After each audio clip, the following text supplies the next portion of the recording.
오늘 예수님께서 찾아가신 두로와 시도는 갈릴리에서 서북쪽으로 50km 떨어진 곳입니다. 왕복으로 하자면 100km를 예수님께서 다녀오신 것인데 100km면 아마 예수님께서 걷기만 하셨어도 오고 가는데 거의 일주일은 걸렸을 것입니다. 그만한 시간을 들여서 되어진 이야기고 이것 외에는 다른 목적이 있는 것으로 보이질 않아요. 단지 이 여인을 만나고 오신 사건 외에는 없습니다. 우리가 읽은 이야기 그 뒷부분에 보더라도 이 여인을 만난 다음에 곧바로 게네사렛 갈릴리 지방으로 다시 돌아오신 것을 알 수가 있죠. 그러니까 이 본문에서 우리가 볼 수 있는 것은 예수님께서 이 여인 한 사람을 만나기 위해서 많지도 않은 그 3년의 기간 동안에 일주일을 꼬박 소요하셨다는 것을 우리가 보게 됩니다. 오늘 본문이 지난 단락과 완전히 대조를 이루고 있어요. 우리 읽었던 그 앞단락에서는 예루살렘에서 온 자들이 예수님을 만났죠. 오늘 본문은 두로와 시돈 지방입니다. 이방 땅이죠. 유대 사람들과 이방 사람들 이렇게 대조되고 있고 앞단락에서는 예수님을 찾아온 사람들이 바리새인과 서기관들이었고 오늘은 이방인 여자입니다. 완전히 대조가 되는 거죠. 또 앞에서는 그들이 예수님께 왔고 오늘은 예수님께서 찾아가십니다. 오는 것과 찾아가는 것 완전히 대조를 이루고 있습니다. 그래서 지난 단락에서는 예수님과 유대인들과의 관계를 말씀하고 있는 것이고 오늘 본문에서는 여기 이방 사람들과의 관계를 이야기하고 있습니다. 이 두로와 시돈 지방에 왔더니 이 가나안 여자 한 사람이 나와서 예수님을 뒤따르면서 소리를 질렀습니다. 주 다윗의 자손이여 나를 불쌍히 여기소서. 이렇게 소리를 지르면서 쫓아왔는데 거기에 대해서 예수님이 한 말씀도 대답을 안 하십니다. 여기 예수님께서 대답을 전혀 안 하셨다는 것이 무슨 뜻이냐? 이거는 예수님이 전혀 듣지를 못했다 이런 얘기입니다. 아예 안 들리는 사람이다.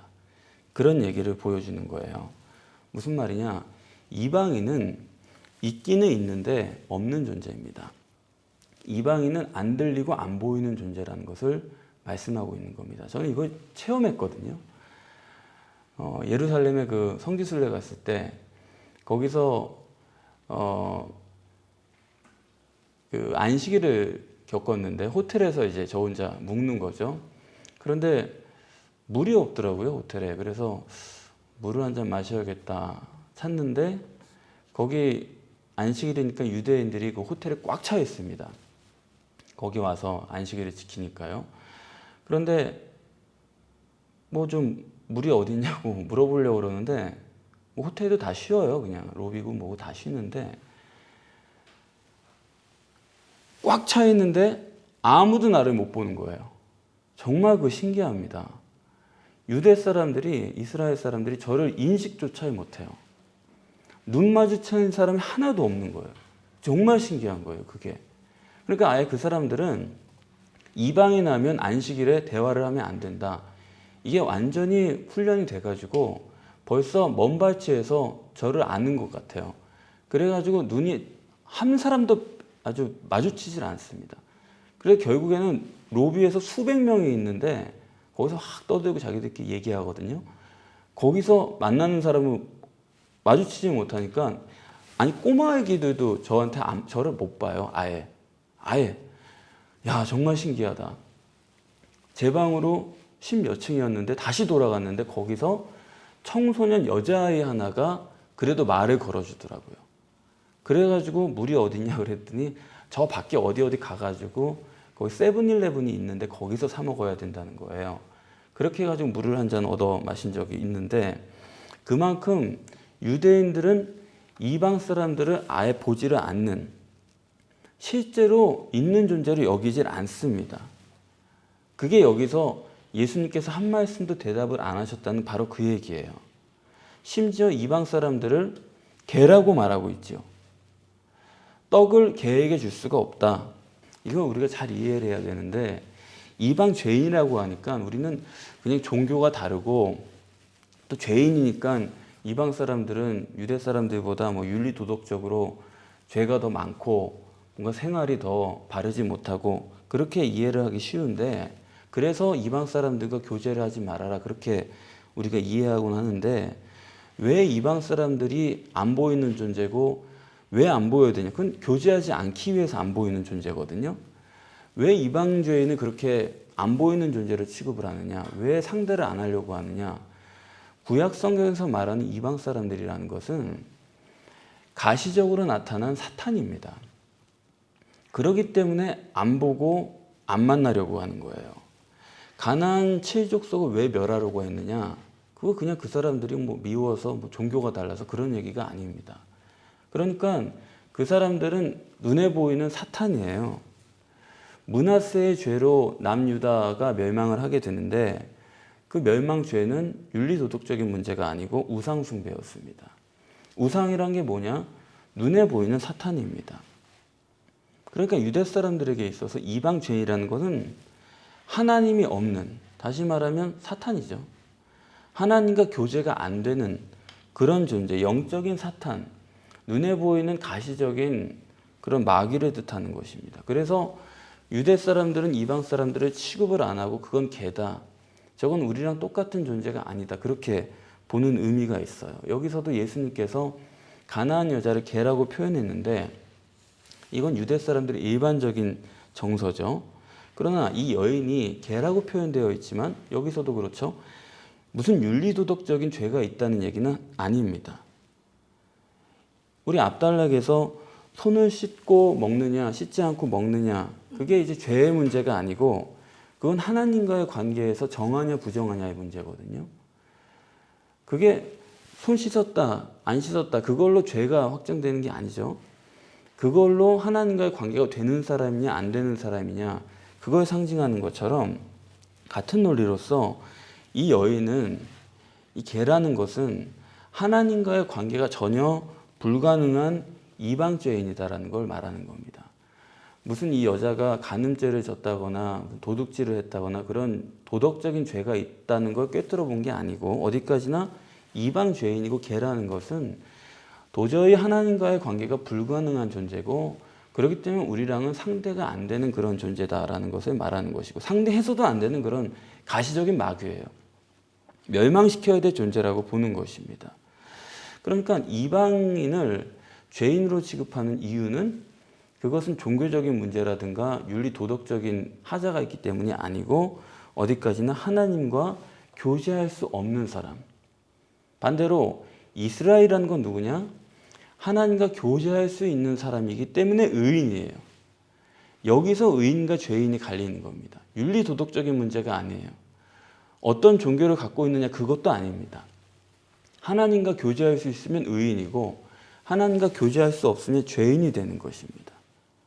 그렇기 때문에 종교적으로 깨끗하고 윤리 도덕적으로 하자가 없는 사람이라고 할지라도 그 사람이 하나님과 교제할 수 없으면 그 사람은 이방 죄인이 되는 겁니다. 그것이 성경이 말하고자 하는 의인과 죄인의 기준인데, 그러면 지금 이렇게 가나안 여인은 개만도 못한 존재죠. 하나님과의 관계에 있어서 아주 불가능한 그런 이방 죄인인데, 여기 보면 정말 희한한 것은 어떻게 그런 여자가, 하나님과의 관계가 불가능한 그런 여인이 어떻게 예수님을 그냥 다윗의 자손이라고 부르지 않아요. 주 다윗의 자손이라고 부른 것을 봅니다. 어떻게 예수님을 주로 유대인의 다윗의 자손 그 사람으로 말하는 게 아니라 주라는 것은 자기의 신앙이 들어간 얘기죠. 구세주로 정확히 알았다는 거. 이게 놀라운 부분이거든요. 어떻게 도대체 이방 죄인이, 관계가 불가능한 그런 여인이, 또 더군다나 이 여자는 50km나 떨어져 있습니다. 예수님의 본거지에서. 그러면 예수님을 직접적으로 체험할 기회는 전혀 없었던 사람이에요.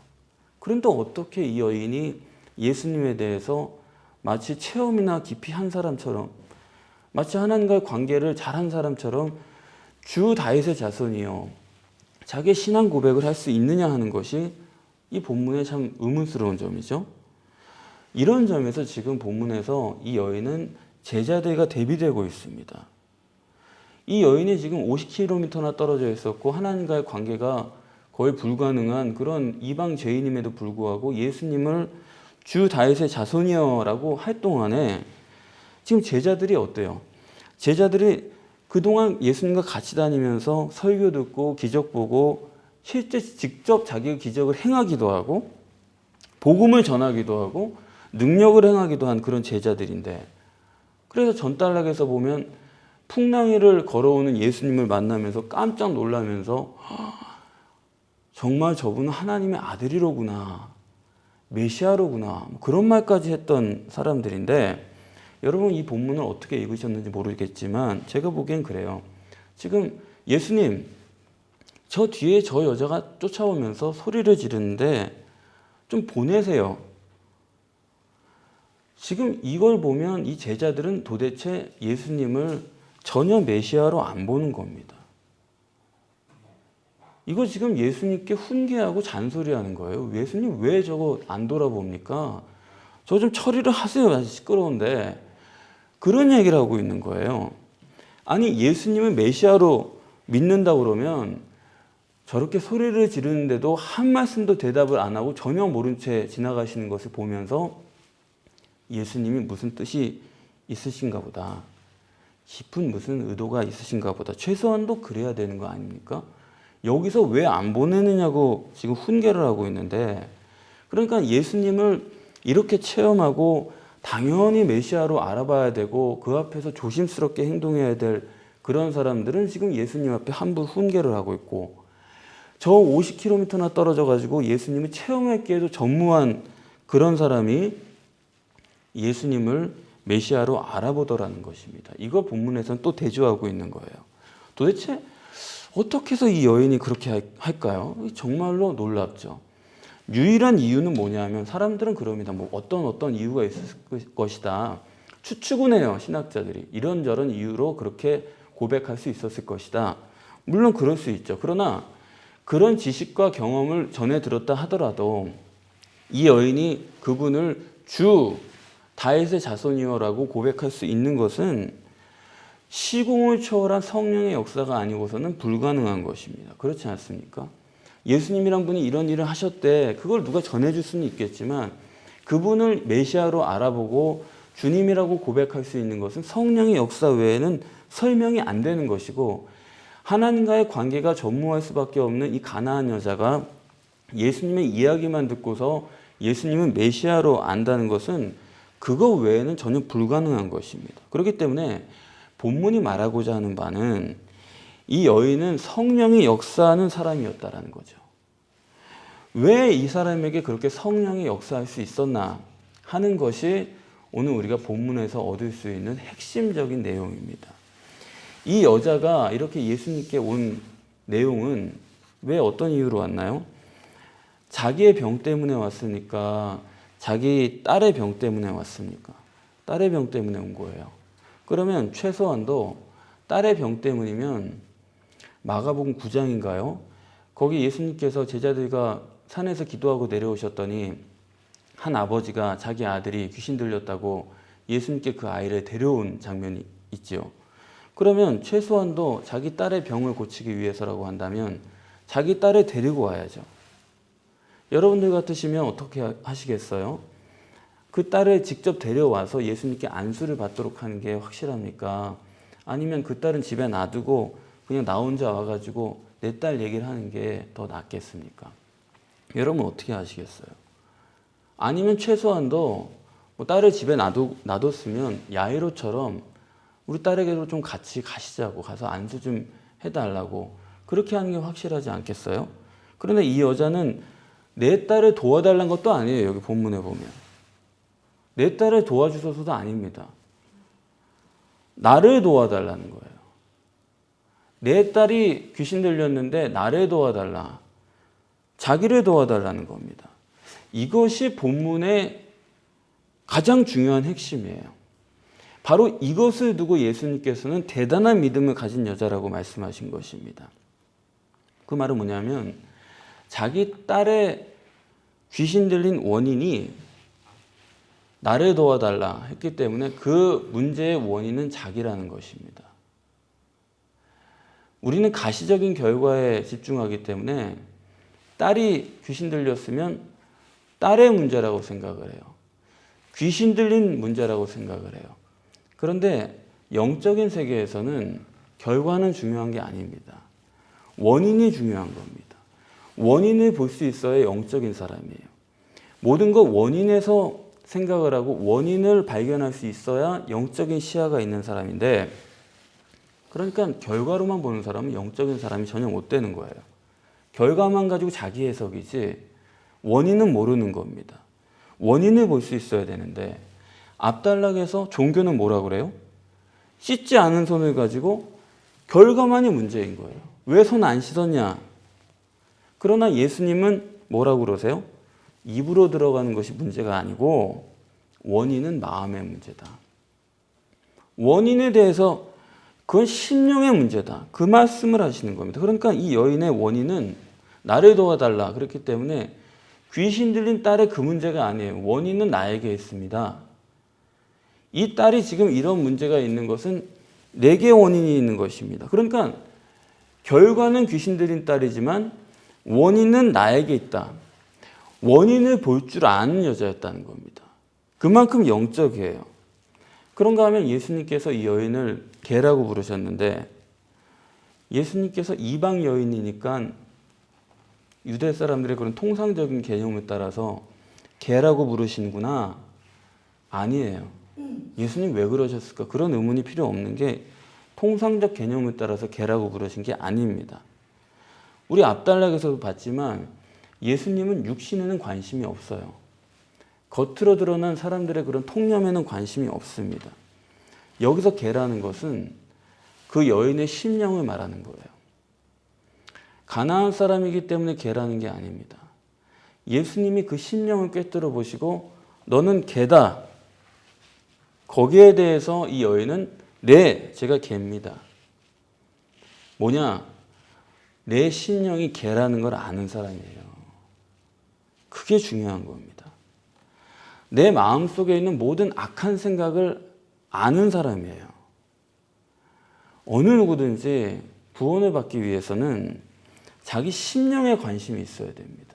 아니, 자기 심령에만 관심이 있어야지 자기 심령은 모르면서 겉으로 드러난 것에 대해서만 알고 속으로는 그렇게 더럽고 속으로는 그렇게 망가져 있는데 겉으로는 고상한 척, 겉으로는 아는 척, 겉으로는 깨끗한 척, 절대 안 되는 거예요. 그런 사람은. 관심이 오직 자기 심령에만 있어야 됩니다. 영혼의 구원은 그런 사람이 받는 거지, 다른 사람이 어떻고 저떻고 뭐 이렇게 말하면 어떻고 그런 겉보기에 마음을 쏟는 그게 관심이 가 있는 사람은 자기 심령을 모르는 사람이에요. 사람들이요, 자기 심령에는 관심이 없고 자기는 마치 이미 의인인 것처럼 쓸데없는 거에 신경을 써요. 겉으로 드러난 쓸데없는 문제에 집착을 합니다. 자기 심령을 모르면 어떤 사람도 구원을 못 받아요. 절대로. 겉으로만 자기가 의인인 척할 수는 있어요. 겉으로만 자기가 이런 사람이다, 자기가 스스로 평가할 수 있어요. 물론 우리가 다 괜찮은 사람이 되고 싶죠. 그러나 우리 자신에게 정직하면, 다른 사람 다 빼놓고 지구상에 나밖에 없다는 마음으로 나 자신에게 정직하면 이거는 문제가 완전히 달라집니다. 저도 마찬가지고. 그러니까 여기서 이 여인이 자기가 개입니다 인정하는 것은 정말로 이거야말로 자기 부인이죠. 그렇지 않습니까? 내 심령이 안 보이는 사람은 죽지를 못해요. 왜 사람들이 죽지를 못하느냐? 예수와 함께 죽고 예수와 함께 살아야 되겠는데 애초에 죽지를 못하는 이유는 내 심령이 안 보이기 때문에 못 죽습니다. 내가 죽어마땅한 인간이란 걸 몰라요. 내가, 이런 표현 죄송하지만 정말 인간 쓰레기로구나, 이걸 자기가 느끼지 못하면 이거는 살 수가 없는 거예요. 뭐 어떤 꼴을 당하든 어떤 취급을 당하든 하나님이 어떻게 나를 대우하시든 나는 그런 대우를 당해도 마땅한 인간이다라는 거를 자기가 뼈저리게 느껴야 됩니다. 그렇기 때문에 우리의 고민은 뭐냐면 내가 내 심령이 안 보이는 거 고민해야 되는 거지, 다른 사람의 심령이 어떻고 저떻고 그런 거는 다 이거 완전히 동떨어진 얘기가 되는 겁니다. 그래서 이렇게 나는 개입니다. 자기를 지금 확실하게 아는 사람이에요. 그렇기 때문에 이런 심령에 주님이 함께 하시는 거고 역사하시는 것이고 얼마나 분명한지 몰라요. 이 여인이 자기 딸이 귀신 들렸다고 했는데 그 귀신 들린 게 어떻게 아는 건지 여기 증상은 나와 있지 않습니다. 뭐 광분을 했다는 건지 아니면 뭐 발작을 일으켰다는 건지 뭐 소리를 지른다는 건지 증상은 몰라요. 모르지만 이 여인은 그 애가 귀신 들렸다는 걸 정확히 알아봤다는 거. 이것만 해도 영적인 것이고 그 다음에 예수님을 주 다윗의 자손이요. 그렇게 메시아로 알아봤다는 것도 영적인 것이고 그리고 이런 사람은 육신으로는 물론 이방 죄인이지만 그런 게 문제가 아니라 속이 자기가 이방 죄인이고 자기 심령이 더러운 것을 안다는 거. 이게 영적인 것입니다. 지금 교회에서 가르치는 가르침이란 게 얼마나 심각하냐면 주님이 나를 깨끗게 하셨을 때 죄사함을 얻는 거예요. 주님이 나를 깨끗게 하셨을 때 그게 죄사함이 되는 거지 죄사함을 믿으면 깨끗게 된다라고 가르치는 그게 얼마나 현실에서 동떨어진 것인지를 알아야 됩니다. 성경에서 말하는 바와 같이 이스라엘은 누구냐? 이스라엘이 어떤 사람이냐? 하나님께서 가나안 땅에 들어가는 여호수아에게 하신 말씀이 내가 너와 함께 하느니라. 이스라엘은 누구냐? 하나님이 함께 하시는 사람입니다. 하나님이 함께 한 사람만이 가나안 땅에 들어간 거예요. 하나님이 함께 하시는 것 조건 외에는 구원이 없습니다. 이스라엘이라고 하는 혈통이 아닌 건 우리가 다 알고 있죠. 뭐냐? 혈통이 아니고 내 아버지가 이스라엘 사람이니까 내가 이스라엘 사람이 아니고 하나님이 함께 하시는 자, 그 사람이 이스라엘 사람이 되는 거고 그 사람이 구원을 얻는 거고 그런 사람들만이 가나안 땅에 들어가는 것입니다. 본문에 예수님께서 내가 이스라엘 집에 잃어버린 양 외에는 보내심을 받지 않았다라고 하셨는데 그러면 실제로 이스라엘 집에 잃어버린 양이 누군가 우리가 알게 되는 거죠. 바로 가나안 여인이에요. 가나안 여인이 이스라엘 집에 잃어버린 양이 아니라고 한다면 예수님께서 그 3년의 짧은 기간 동안에 일주일이라는 기간을 내셔서 오직 이 여인만을 찾으러 오시지 않았을 것입니다. 잃어버린 양이기 때문에 목자가 그를 찾아간 겁니다. 그리고 함께 하신 것이죠. 핵심은 함께 하는 거예요. 그러니까 하나님이 함께 하시냐 함께 하시지 않느냐 그 문제가 구원의 문제예요. 민수기 11장에 모세가 구스 여인을 아내로 맞이했는데 그것 때문에 아론과 미리암이 비판을 했죠. 이방 여인을 어떻게 아내로 맞이할 수가 있느냐 비난을 했는데 하나님께서 답 주시기를 모세가 옳다 그랬어요. 그거는 모세가 지도자니까 하나님께서 편들어 주셨다 그런 얘기가 아닙니다. 모세가 누구예요? 모세는 율법 자체고 율법을 쓴 사람이니까요. 그런데 그 율법에 모세가 율법을 몰랐다는 얘기는 말이 안 돼요. 모세가 율법을 몰라가지고 율법을 어기고 구스여인이랑 결혼했다? 그건 말이 안 되는 얘기고 그냥 실수했는데 하나님께서 지도자니까 뭔가 우리가 모르는 이유를 통해서 그에게 편들어 주셨다는 게 아니고 모세 자체가 율법입니다. 그러면 율법이 원하는 게 뭐냐? 율법이 말하고자 하는 건 뭐냐 하면 율법을 겉으로 볼 때는 그 여인은 이방인이에요. 그러나 영적으로는 그 구스 여인은 이스라엘 사람입니다. 모세는 하나님과 대면해서 이야기하는 자라고 했죠. 그렇기 때문에 모세는 하나님께로부터 분명히 들었습니다. 구스 여인이 이스라엘이라는 걸 분명히 들었어요. 이스라엘 집에 잃어버린 양이라는 걸 분명히 들었어요. 그렇기 때문에 모세가 구스 여인을 아내로 맞이한 것이죠. 이스라엘 사람이 의인이라는 것은 하나님이 함께 하시는 것만이 의인이에요. 하나님이 함께 하시지 않으면 유대 사람이라고 해도 죄인입니다. 그것이 성경이 말하는 의인과 죄인의 구별이죠. 이 앞달락에 자기들이 의인이라고 자부하는 바리새인과 서기관들은 그런 측면에서 보면 이 사람들이 이방 죄인이고 하나님이 함께 하시지 않으니까요. 여기 가나안 여인은 육적으로는 이방 죄인인데 속으로는 이스라엘 집에 잃어버린 양이고 곧 이스라엘 사람입니다. 그러니까 예수님도 그 기도의 비유를 통해서 우리가 알 수 있는 것처럼 바리새인과 세리가 있는데 세리는 이스라엘 밖에 있는 사람이죠.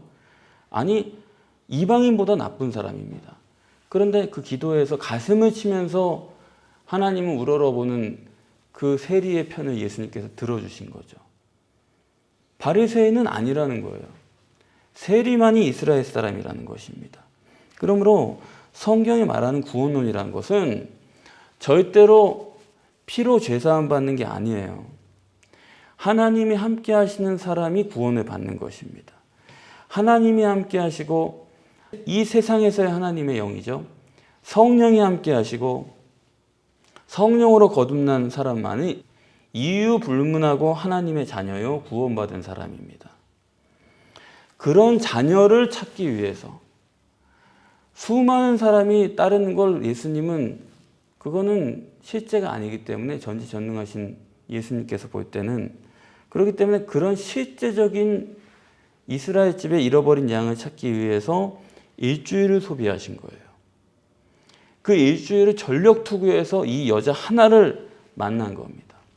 그렇기 때문에 예수님께서 전력 투구해서 찾으시는 양이 여러분이 되시기를 바랍니다. 이 잃어버린 양이라고 했는데 잃어버린이란 말이 여기 잃어버린이라고 번역을 했지만 잃어버린이 아니고 아폴루미 그건 죽었다라는 뜻이에요. 완전히 파괴된. 다시 말하면 잃어버린 양이라는 것은 완전히 심령이 죽은, 심령이 깨어진 그것의 가시적인 표현이 잃어버린이라는 말이죠.